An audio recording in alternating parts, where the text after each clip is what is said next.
Ako si Flor, isang estudyante sa kolehiyo. May isa akong malaking problema. Hindi ko alam kung ano ang gagawin ko. Paano ko kaya mababayaran ang matrikula ko sa eskwelahan? Hay, ano kaya gagawin ko?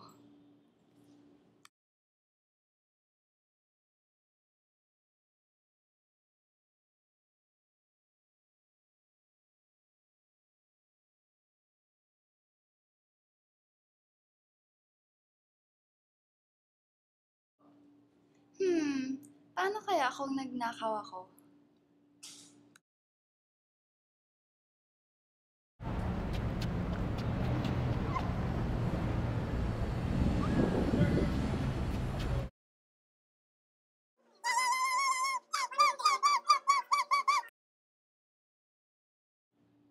Hindi. Paano na lang kung naghanap na lang ako ng mga kayamanan ng mga pirata?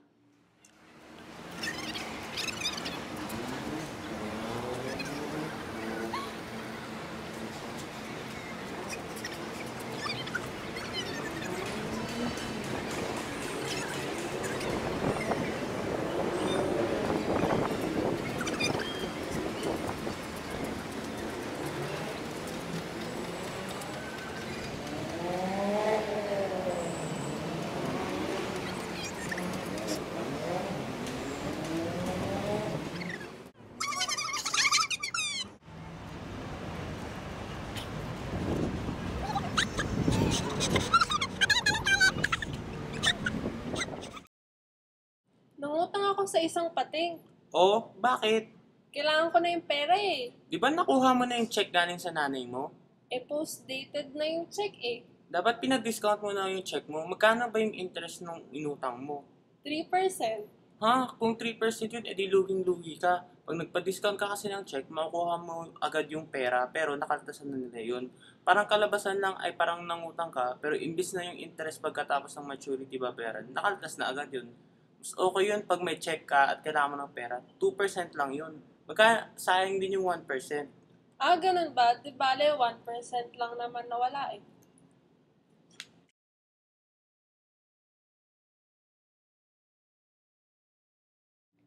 Kailangan ko matuto ng simpleng turo. Kanino kaya ako magpapaturo? Alam ko na. Kay Papa Pablo ako magpapaturo. Naku, sana may number pa ako nun. Ring, ring, ring, ring, ring. Ring, ring, ring, ring, ring. Ring, ring, ring, ring. Hello, Flor. Hello. Chape ka. Hello. Ayun, Flor, o bakit? Nasa opisina ako ngayon eh. Anong kailangan mo?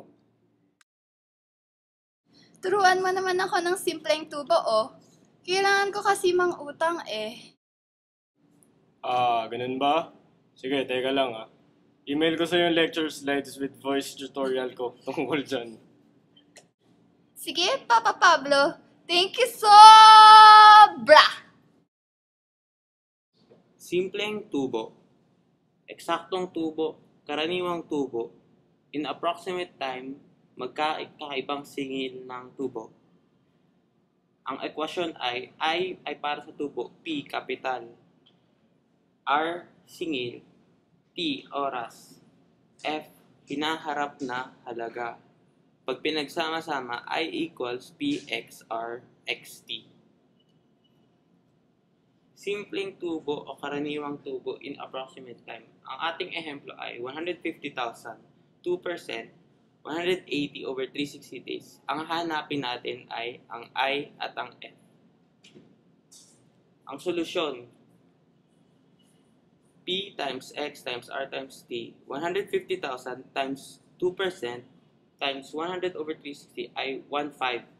I-add yun sa 150 at makukuha natin ang sagot na 151,500 pesos. Simpleng tubo, eksaktong tubo in approximate time. Gagamitin natin ang parehas ng mga example, ngunit ang 360 days ay papalitan ng 365. Ang solusyon ay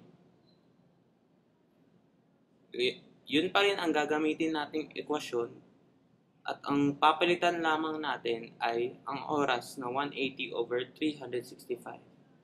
Mas maliit ang kakalabasang tubo nito dahil mas konti ang araw na nagamit.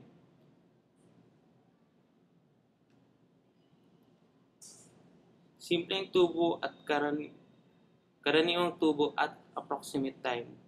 Ngayon, tinaasan natin ng 4% para makita ang diferensya. Gamit ang parehas na ekwasyon, ang 150,000 na capital ay i-multiply sa 4% na singil at 180/360 na araw. 3,000 ang kalalabasan at pag pinagsama 153,000. Ngayon, ikukumpara naman natin siya ulit sa 180/365 or ang pagbilang gamit ng eksaktong araw. Ang kakalabasan nito ay 150 times 4% times 180/365, 2,958.90.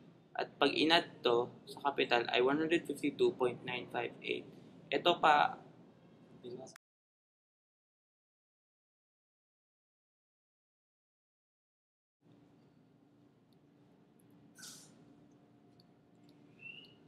Magandang umaga po, ma'am. Saan ninyo ako maaring naituro upang makapagtanong tungkol sa pangungutang ko? Why would you be needing the loan? Nangangailangan po kasi ako ng salapi upang makapag-enroll sa pamantasan ng De La Salle. Oh, in that case, let me lead you to our bank manager. Please follow me. This way, ma'am. Ito pala tayo. Binibining Recto, there is someone here to inquire about the loan. Sige, papasukin siya. Good morning po. Good morning, miss. Nice to meet you po. Nice to meet you. Please sit down. Thank you po. Magtatanong lang po ako ng proseso kung paano mangutang. Saan mo ba gagamitin ang pera? Pang-matrikula ko po. Meron kaming 1% na tubo loans na pwedeng bayaran ng hanggang kalahating taon. 1% lang po? Edi okay yun. Edi maliit lang yung tubo na babayaran ko. Magkano ba ang balak mong utangin? 50,000 po. Sige, walang problema. Pirma ka na lang dito at ipadala mo at paki-fill up lang ang mga forms na to. Ito, sinusulat ko na ang cheque mo. Thank you po, ma'am.